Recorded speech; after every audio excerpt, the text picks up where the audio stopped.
Okay, I'll let you introduce yourself. Yeah, my name is Wes Kahley. I'm the Chief of Police for the York City Police Department. I've been a police officer for 26 years with the City of York. Well, thanks for coming in. You deal on a regular basis with the ground zero effects of the drug epidemic that's going on today. Are you seeing any difference, any change as far as the amount of overdoses that are occurring within the city? Sure, I mean, the overdoses for heroin in particular has jumped tremendously in the last year or so. Okay. What do you think, if there's anything, what is causing that, and what is the age range generally of the people that are dying? I can't give you a specific on the age range, but it's very broad. One thing with heroin is it's not set to just one particular race, religion, socioeconomic group. It covers a broad spectrum of people, and you know, the cause for the addiction have many different sources.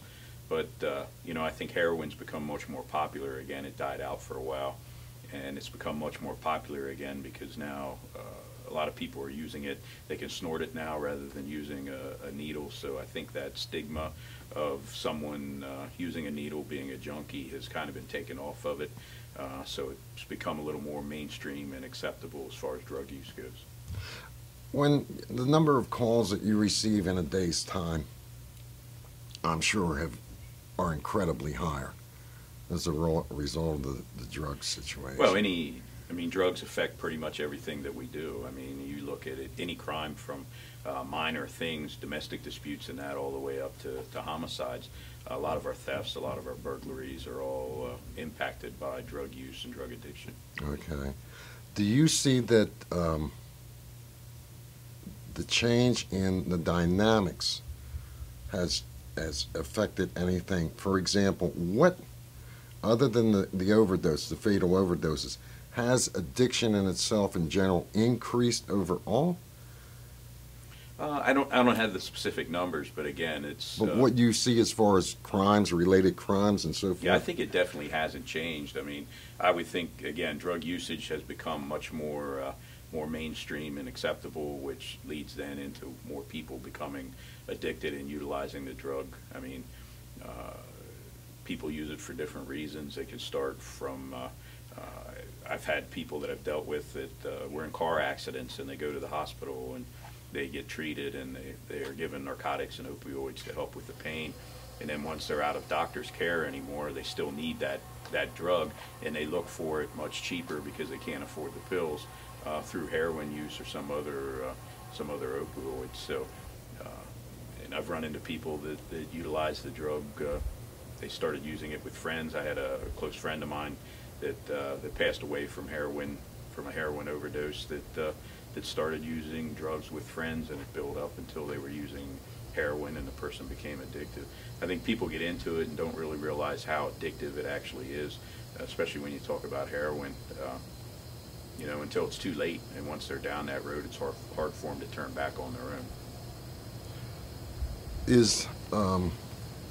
Are your officers prepared with Narcan? Has that been implemented? Yeah, we have Narcan now, just like the other police departments in the county do, to try and help with calls that we respond to when someone's suffering from a heroin overdose. We've had one. No, what I was saying was we've had at least one save by using Narcan that I'm aware of. Our officers have it out on the street now, and when we respond to an overdose call, it's available to the officers to use. They're generally the first people that arrive on scene before medical assistance arrives. Before we had to wait for someone to arrive from the ambulance or the medic unit in order to have the Narcan administered. Now we can do it on our own. The city itself is loaded with a lot of recovery houses. Does that also contribute? Sure, we have people coming from all over and ending up in recovery houses here in York. And again, as they go through that process of trying to lose that addiction, they're still out there looking for that high. They're still out there looking for the drug, and it increases the market here in York City. The effect overall on the community, the kids, schools, the families, and so forth. How has that played out as far as the city is concerned? Well, the city is a concentration of poverty, and again, there are a lot of issues that contribute to addiction, but the low socioeconomic status has an impact. People utilize drugs to get away from what they perceive as their life not being all that well. So that can lead to it, and people go out and they look for that drug to utilize, and in order to pay for it, if they come from a background where they don't have a lot of money, where they live in poverty, they're going to go out and they're going to steal for it and do whatever they have to do to achieve that high, to get that drug, which then drives our crime rate up. I've noticed, and I don't know if this is just my observation, an awful lot of arsons lately. Is there a connection between that and drugs? Not that I can speak of. A lot of times we go back to the poverty issues, and that a lot of times the arsons occur because of people living in abandoned homes and various other activities going on. Now, you do go into abandoned homes and you find that they're being used as shooting galleries, as drug use houses, or drug usage houses. But there really hasn't been anything as far as the arsons go that connect them to people inside the homes using drugs. Difficult to catch them, I would assume. Sure, definitely. I mean, there's so many people in and out. And the number of abandoned houses contributes to places where people can go commit crimes. Bringing up socioeconomic, how much of a factor does that play into people, kids, everybody turning to drugs? Again, it's one of those factors that you look at as to why people turn to crime, why people have issues in their life and turn to addiction. Again, when we talk about heroin, it's not something that's just a city issue. It's all across all socioeconomic levels and different spectrums. The one thing where I think, again, the poverty contributes to is the lack of ability to hide that addiction, the lack of ability to beat that addiction. The resources just aren't there. If you come from poverty, you don't have the resources to try and get off the drug. You don't necessarily, a lot of times, trust the government associations that can help you, so you're not necessarily reaching out for help. And they're also, in the city, there's a lot of times there's a language barrier, depending on what group of person is utilizing the drug. So just trying to get that help that's available to other people is oftentimes more difficult. If you were going to cite one main area that you see in an urban setting, which doesn't set us any different here in New York City from Baltimore or Philadelphia, Harrisburg, Allentown, and so forth, what would that issue be socially that you see that's driving so many kids to drugs? Yeah, I mean, in the end, for me, and this is just, again, wouldn't qualify myself as any type of expert, but just from my life experience, I go back and I believe education's a huge issue. I mean, education opens up so many doors and so many opportunities. If you live in an area that has a failing educational system and you're not getting that basic education, your ability to get a job, your ability to work your way through life is limited that much more. We have our educational system is rated number 36 in the world now, literacy and education. That's overall. We're right above Honduras. This is what I see is these kids don't even know where home is. So with all the issues that they're dealing with in home life, they're going to take to school. They're not able to focus in school. What could be the biggest issue that any community could focus on that you think could make some type of impact in the way of prevention?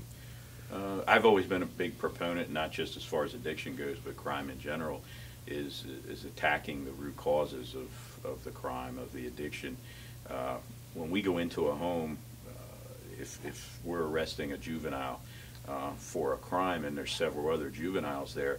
To me, we need to look into what were the root causes that caused that individual to start engaging in criminal behavior and antisocial behavior, because those same factors are going to impact the other kids that are coming behind them, and we need to get into the home at that point and try and deal with those issues. It's easy to throw your hands up and say, oh, well, it's the city, it's poor people, they don't want to do this, they don't want to do that. But when you deal with people on a one-to-one basis, you see that there's a lot of good people out there that want to make the proper decisions, that want to do the right things, and are just having trouble for one reason or another. So to me, if we spend the money on the front end trying to deal with the root causes of a lot of these issues, we're going to be better off on the back end. There's a group that I'm involved in called Fight Crime Invest in Kids, and it's police chiefs and district attorneys from all over the state of Pennsylvania. But you know, our big thing push right now is pre-K education, and trying to make sure that kids throughout the state of Pennsylvania have the ability to get that education before they even go to kindergarten, so they're not behind the 8 ball when they get to kindergarten. So those are the things when we try and front load, you know, get in the front end of things, then we need to start looking at what are the root causes of what's taking place. Mm-hmm. You know, why are people getting into crime in York? Why are people getting into addiction in York? What's causing these issues? And then try and put our social, you know, we have a lot of great services here in York County and York City, but we don't necessarily all work together. We're not all rowing the boat in the same direction, so to speak. We kind of pull against each other. And we have to start working together in addressing those root causes of why crime and addiction is happening. What factor does child abuse play into it? It's another one of those root causes, I believe. You know, when you look at the amount of child abuse, especially sexual child abuse that's taking place, again, not only in the city but throughout the county and our state and our nation, those individuals then they're traumatized, they're impacted for life. We have to make sure that they have the proper services to try and help them through that problem, or all they're going to do is turn to possibly a lifestyle of addiction, possibly crime. There's, again, I'm not an expert, but there's a lot of studies out there that show that people that are molested as children go on to molest later on in life. So we have to deal with that issue in the very beginning once that trauma occurs, to try and have an impact on that person's behavior later on in life. Mm-hmm. And that's what I've done here with Heroin Project. I want to work on the prevention side. I want to work on the social issues, and I've chosen child abuse and the specific issue you're talking about as what I see as the leading problem to address, to point out, but not only to point out. Then these kids need a purpose. If you hit them at the range where they're most likely to turn to drugs, is in that 13, 25-year-old age group, could even be younger. So they're getting all the wrong messages from the music, from everything else that they receive, and I'm sure they're very confused and lost. So if we work in the arts, performing of that, to push back, the people working in the arts, along with this, have been down the same road. They're sending the message out and try to form that movement, because oftentimes what I see is the adults are talking to adults, but they're not talking to the kids. Yeah, we don't listen to the children very much at all. And I mean, just think back to your own childhood when you were a teenager or a preteen. You get into that period, you believe you're invincible, you're very experimental. You know, there's no boundaries for you unless someone sets those boundaries for you. And there has to be people that have a positive influence on the person's life to be able to set those boundaries for them. And if they're not there, they can really go off course. You know, back when I was a real cop and was on the street working, I did a lot of gang work. And, you know, one of the things of all the various programs that have been tried throughout this country, the one thing that continually works is mentor programs. People that, you know, come from broken homes, that have possibly parents that are addicted or into things that they shouldn't be. There has to be a way to get that person a positive influence in order to straighten them out, or they're just going to follow the same path. You know, we come across the kids a lot of times that are out past curfew, and sometimes they're out past curfew because they don't want to go home because the home life isn't what it should be. So to them, they're safer out on the street than they are going home to an abusive family, to a mother or father that's addicted, to a single parent household. So they'll spend their night out on the street, basically homeless, and then go to school the next day, and you have kids with their younger siblings that are trying to help them get through. So you have kids raising kids, and it just is this downward trend. Mm-hmm. I being over at the Salvation Army, talking to their leaders and volunteers and so forth, they say, you know, the kids that come there for the after school, the latchkey programs and so forth, they don't want to go back home. Mm-hmm. And now they've started the higher end groups to take them into high school and so forth. But what they'd really like to do is also have a summer program. They cannot get enough volunteers. Yeah. This is the biggest problem I'm seeing everywhere, to incentivize, because we don't seem to have enough people, period, that care. And whether they're living in suburbia or so forth, these same issues are there as well as they're here. Sure. They have kids in suburbia that go to school to get a meal, that they are running the street, because I talked to the township police. They'll pick a girl up that's in a car. She's 16, 17. I mean, she might be a minor of whatever age, and she's with adult males. They call the parents. Parents aren't home. And essentially telling me parents don't care. And that, unfortunately, is a big reality. Sure. I feel that if we don't hit these social issues and address those, this train is just going to keep on getting bigger, or it's going to keep maintaining its position right now. We can deal with Narcan, and we can deal with, you know, here at the end, the other end, but the devastation and destruction at that end is so huge. Yeah. We do need to hit it back here. And I think that if anybody's concerned, prevention is what I call, is if it is a disease and we want to say this is a disease, then there has to be a prevention method back here. And it seems like all the effort, at least in the media today, is out here, but I still don't see anybody making any real changes there. Here's where I feel it needs to be made. Now, I do know that I've heard that you also donate a lot of money to child abuse. I wouldn't say issues. A lot of money, but one of the charities that I give to is the Children's Advocacy Center here in York. And what that center does, if people don't know, we take abused children there for the interview process. That way they're only interviewed one time, and there's professionals there that can deal with those children and help with the recovery process also. You know, there's a lot of great people that are working at the CAC, at Children and Youth Services, a lot of very underpaid people and overworked people, and you know that's one of the big issues is the lack of resources in those areas, and it's an important area. It's easy to go out, and you were talking about the media focusing on the stuff about Narcan and those sorts of things. That stuff's important. But we also need to focus, as you said at the very beginning, and we need to make sure that those young ladies that are working at Children and Services right out of college, that they have the resources to be able to do their job properly, because they're there, they care. You know, I see them, I talk to them. They're very caring people out there that want to do the right thing, but they're overwhelmed and they're overworked, and they need the resources put in place to help them out. I as well have talked to them, as well as, you know, Children's Protective Services and so forth, and I think because, and I've reported a number of cases to the city as well, but I think that epidemic of child abuse and sexual molestation is not even known because they're minors, and we're not going to read about those in the newspapers. Sure. When I have gone to the newspapers, or they've come to me, whether it's television or newspaper, and they say we want to do an interview, I said, well, only if you're going to deal with the social issues. Well, we would need firm, hard proof that there are social issues driving this. And I thought, well, if you are that ignorant to this, why are you even reporting on this? I mean, the ACE report shows it all, which are adverse childhood experiences.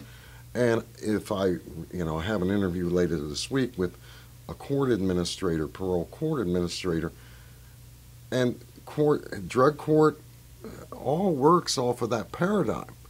So if we have drug court working off of that paradigm, well, certainly they recognize it. Why wouldn't the media? Well, they obviously don't know, which is why I'm going to be interviewing it's there in the judicial system, it's there in the whole way up through, and if there was more support for that as well, but then start back here again at that.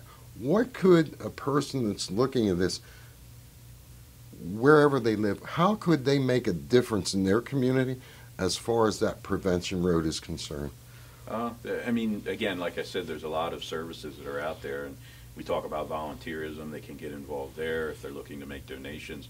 There's a lot of good places that are nonprofits, and I mentioned the CAC that do a great job but need the money and resources to be able to continue to do that. Also, we all vote, and we have to make it known to our representatives that work for us that this is a priority topic for us, not only locally but state and federally.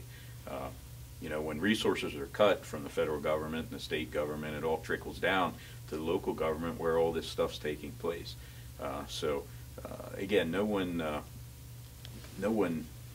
there are a lot of good people out there that want to do the right thing and help with these causes and help our children, but they need those resources, and we need to be vocal and be willing to tell our representatives that we vote for and put in place that's a priority topic for us, that we want that dealt with. All someone has to do is go down and volunteer with Children and Youth Services, and they'll see what's actually going on, and not only in the city but throughout this county. Mm-hmm. It's a huge topic when you look at the issues that are taking place. Truancy. I mean, they're all big topics there that are screaming out for help. So you just have to roll up your sleeves and get involved. Mm-hmm. And that's what we're trying to do here, but we're working with the younger generation, meaning, that age group of 18 to 30 that can have the influence on those and then become community leaders themselves. Sure. Through the arts, I feel, music and so forth, can be a very effective tool. And as you know, in the community, these kids are really into their music. Mm-hmm. I don't agree with some of the rap crap, but there's some really ugly messages to a lot of that. But you have to hit them at their own genre, and you have to appeal to what it is they're going to listen to, and in a format in which they're going to listen to it with. Because I just feel like when I get in this realm over here, once the kid's addicted, once they're down, the damage, the devastation, the destruction, the likelihood that they're ever going to recover becomes so dismally small. Yeah. And it's almost like you would have to be a Goliath to tackle this, whereas back here, I can see that, I can visually see that, and I can see where effectiveness can be occurred. And as to the agency that you're talking, I didn't realize that they're underfunded from the extent that they even took, I know they work directly for the courts, yeah. But my presumption was that they were funded equally by the courts. They have a funding stream through the county. When I talk about the local Children and Youth Services, funding trickles down from the state and federal government into the county to be utilized for that agency. But again, they never have the resources that they need. So, we have to make sure that they do have the resources that they need, that they have enough people working for them. And it's a thankless job. It's amazing what I see these individuals doing. And most of them, again, are young ladies that are just out of college, and they're not getting rich by any means, but, they decided to take a job that they felt that they could help their community with. And we have to find a way to make sure that they get the support they need to do that. I agree, and I've as well had a lengthy conversation with them. Is how can we expose this out there? You've seen some of the graphic images of the dead kid addict that I've done, but to me, I can put that up there. We can put those posters throughout the city, but where's the number to call that tells that kid that's more likely to turn to drugs and his social issues that that kid's dealing with, who do they call? Where do they turn to? That voice is empty. Yeah. Their voices are empty. There's nobody listening to most of the time. And here again, then it gets too far, and then they've gone down the drug road, and it, you know, it's 9, 8, 9, 10 years. Like, it's younger and younger all the time. It's scary. Sure. It's really scary. And if you want to get rid of the fear, then you got to go after it, as far as I'm concerned. Yeah, I mean, and most times when we see, you know, I've seen in my 26 years people that I've dealt with that have beat addiction. But again, a lot of times that person has someone positive that comes into their life that helps them through. You know, it's an uphill battle once the addiction starts.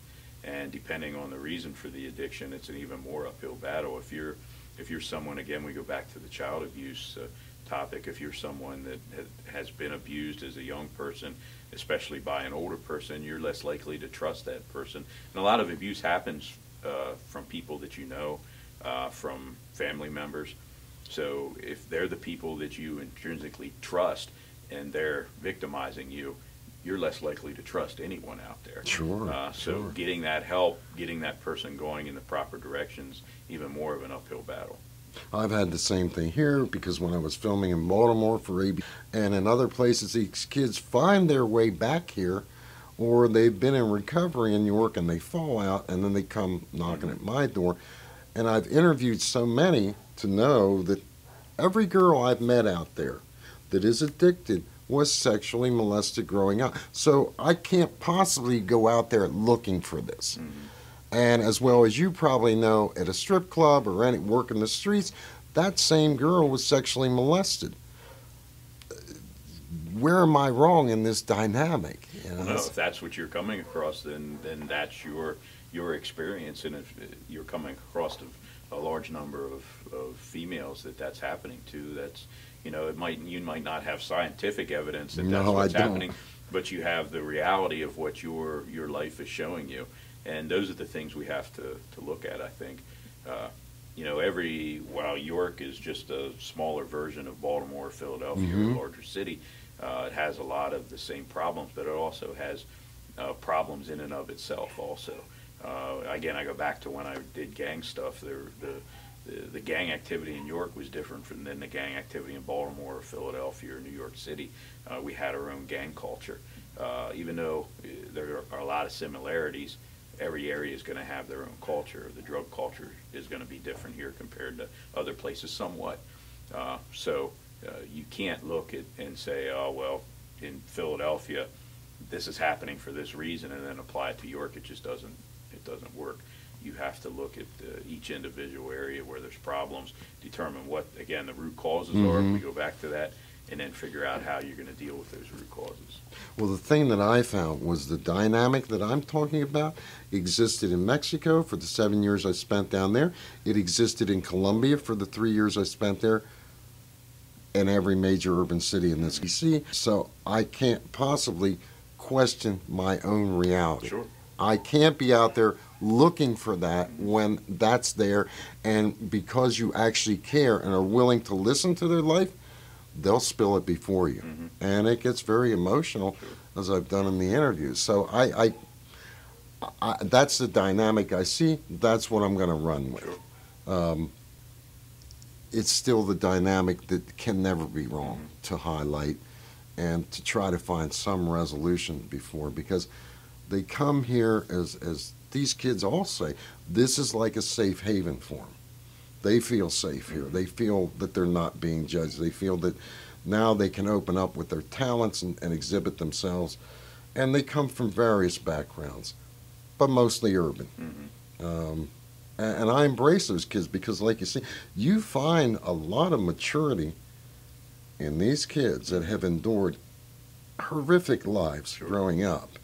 And it's almost gut-wrenching to listen to. But I would rather highlight their life story, because at this point, in my opinion, they're salvageable with a lot less work than once they've gone down that drug road. As you say, now you've got all these childhood traumas attached to the addiction, and it is a nightmare battle because trust is not there.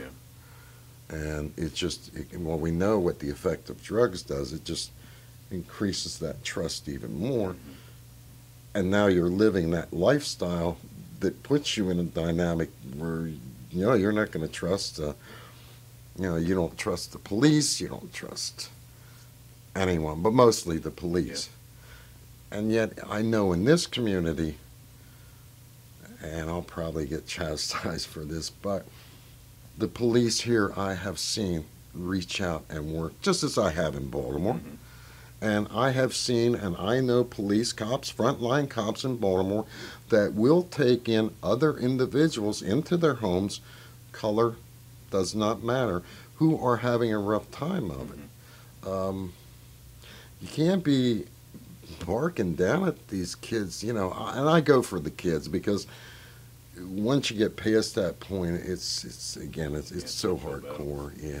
Well, police in general they just like when I was discussing the social workers earlier.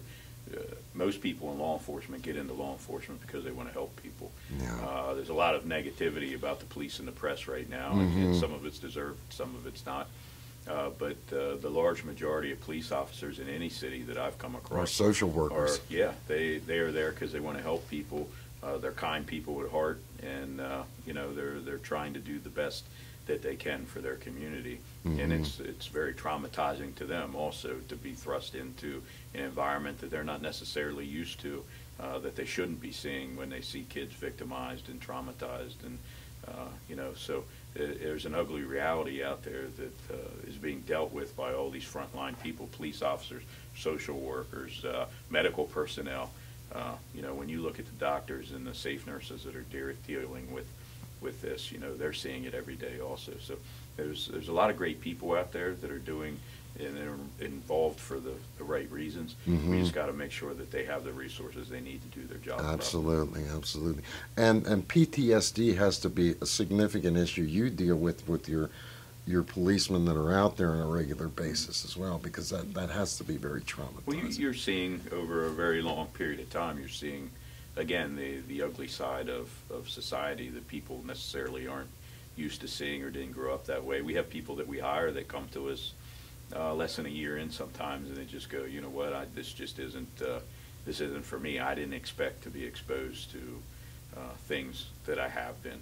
Mm-hmm. Because until you're there, until you're working in that environment, you don't necessarily understand that it's there. It's one thing to watch it in a TV show. It's another thing to live it in reality. So the people that are there are very good people in all these different jobs. Mm-hmm. And, again, we just need to find a way to support them to try and deal with things on the front end.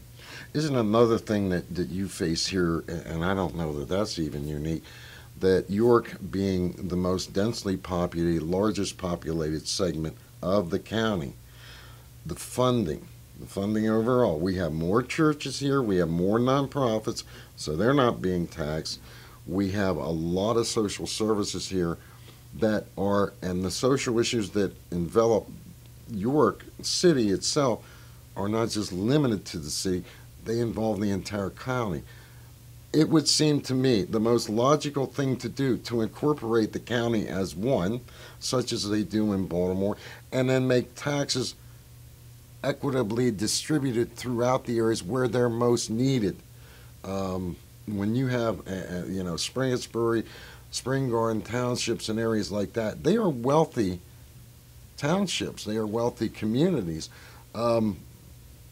But they equally need to contribute to the problems that occur in the city because a lot of their kids end up here. Yeah, I mean, in the one thing with especially third-class cities in Pennsylvania, and Pennsylvania to me is so behind the times in how they provide services. I mean, you just touched on, there are other areas in this country, I think, that do a much better job in having countywide police departments, countywide school districts, countywide fire departments and services. But like you said, everything's concentrated here in the city. There are a lot of nonprofits. If every entity in the city that was tax exempt paid taxes, we wouldn't have the financial issues in the city that we have. We'd actually have a surplus of money. But when a very large portion of your properties in any area are non-taxable, it hurts because now the smaller portion of people are paying for the services that are given out to many more people. And the service agencies for the county and the state and so forth are concentrated here again because a lot of the issues are concentrated here in the city. A lot of our people walk, so we need to make sure that the services are made available to them that they can walk to rather than having to drive. But there's a lot of companies and a lot of in the county, and I'm not downing them at all, but the county government is an example. There are a lot of county government buildings, and a lot of people that work in them come from outside the city, and they come into the city, and they utilize our services, our resources on a daily basis. They drive on the roads, which damages the roads. They utilize the infrastructure, the sewer system, and that sort of thing. They utilize fire and police and EMS. But when that governmental agency isn't something that you can tax those buildings on, you have a large portion of people that are utilizing resources that the city's not receiving any funding for. So it's not just germane to York City. It's all cities in Pennsylvania, exactly, where you have these issues. And if you're dealing with things on a much larger countywide basis, again, like you said, I believe you spread the costs out across a broader spectrum. And there are also, I mean, in Pennsylvania and even in York County here, there are small boroughs that are running into the same problems. They're landlocked. They don't have the financial resources to deal with the situations they find themselves in and to provide the resources that they need to provide to the people that live in those areas. So they're very poor in the same way that the city's poor. And there's concentrations of poverty there also that need to be addressed. So that all has to be changed by the state. It's not something that we can deal with on a local level or even on a county level. The state legislature has to make changes there, and that's a tough uphill battle. It is, and I don't understand why. Well, I do understand why, because they're political. Yeah. So politics play a huge role in that's unfortunately the case. Yeah. And even though it's for the benefit of kids' lives, they will still play politics with it, and not for the betterment of their communities and the areas that they live within. That's enough to enrage you, after a while. Again, that's why I said that people need to get involved and let their representatives know what they truly want. And possibly that's, there are much fewer areas that have this poverty issue, that have this tax issue, than there are that don't. So perhaps those politicians are just voting the way their people that are electing them want them to vote. But again, it causes those fewer areas to have many more issues than what they would if things were spread out. Well, one of the things, if I was just going to hit on one of the things that, probably not politically correct, but churches in the city. My God, is it possible for another church to come into this? There's a lot of churches, and religion's a good thing in my mind. But again, it's, it takes another building off the tax roll, which, then requires the money to come from somewhere else. Makes it difficult. Now, there are some churches that do contribute to the city, but there are an awful lot that don't. Yeah, and not just churches, but businesses that they call it the pilot project, payment in lieu of taxes. They'll give some sort of money. Some give everything that they owe. Some give a portion of what they would owe if they actually paid taxes, and it helps. But and again, I don't remember the exact amounts, but we collect a very small portion as compared to places like Lancaster. And that if you go over to Lancaster, the tax exempt entities are giving voluntarily a much more larger portion of money than what our tax exempt entities are here in York City. Not sure why that is, but so it's again, it's an uphill battle for the city to fight. I think one of the things I've seen, I could be wrong about this, but junior achievement used to be a big thing. And I've always believed in the pyramid theory that, if you invest in these minorities and so forth that want to have businesses, small businesses and so forth, the return on that can be pretty significant. You're not talking about a large investment. Maybe it's a sewing machine. Maybe they want to sew or whatever it might be. I don't, now Christmas Addicts is doing a tremendous amount here, but everything is geared towards college. College is not the answer because most of those kids aren't even getting jobs. There's very little entrepreneuring today, which hurts us overall because small businesses are what help businesses grow. Having businesses in the city here, one more thrift shop, and I don't know where we're going to go with those. Yeah. But, it has to be more than that. And to incentivize these kids as well to business opportunities, and that college is not, it's constant in these schools. College, college, college. Well, college isn't for everybody, and as we know, if they're very traumatized, they're not going to be able to grasp those dynamics of, abstract math, and so they have enough trouble dealing with reality as it is, let alone some abstract reality.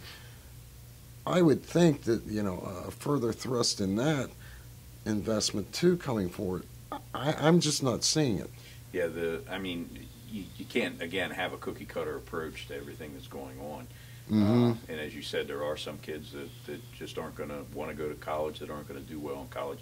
You have to make sure that they get an education and a skill that's going to help them be productive in society.